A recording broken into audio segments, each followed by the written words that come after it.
This is the EQS SUV, a third-row luxury SUV that is electric and essentially takes most of the tech that we love about the EQS and puts it in a taller package.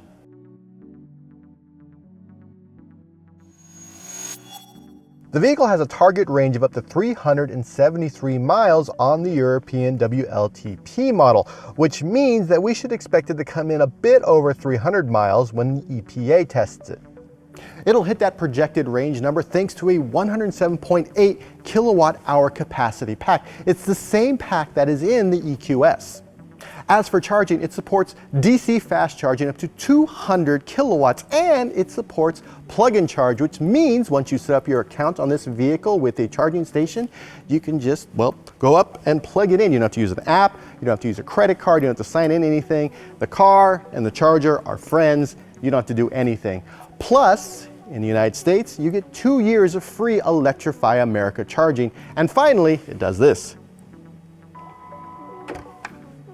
With room for 7 passengers, the EQS SUV is an electric version of the GLS. It has the same wheelbase as the EQS sedan, but is 7.8 inches higher.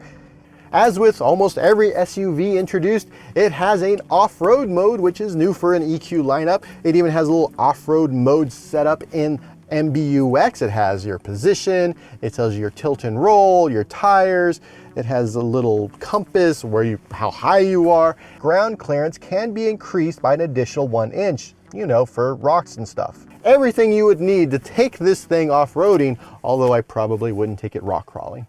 Air suspension with continuously adjustable dampening is standard, as is rear steering up to 10 degrees. Now, we've seen the same thing on the EQS, and like that vehicle, we expect that 10 degrees of rear steering will make this way easier to drive through the parking lot. The EQS 450 Plus will have 355 horsepower and 419 pound-feet of torque.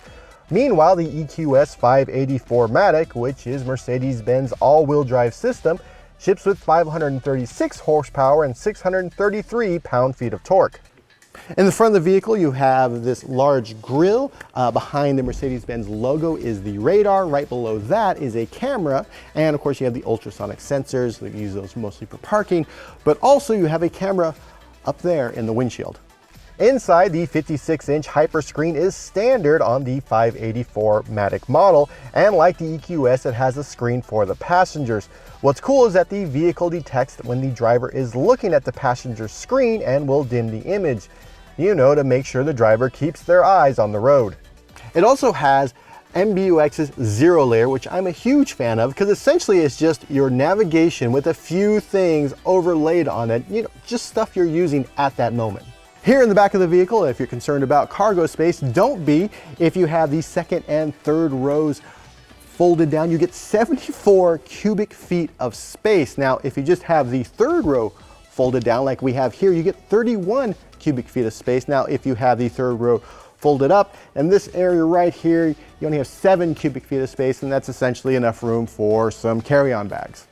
Because America loves SUVs, like other Mercedes SUVs, it'll be built in the Mercedes-Benz Tuscaloosa plant in the next few months.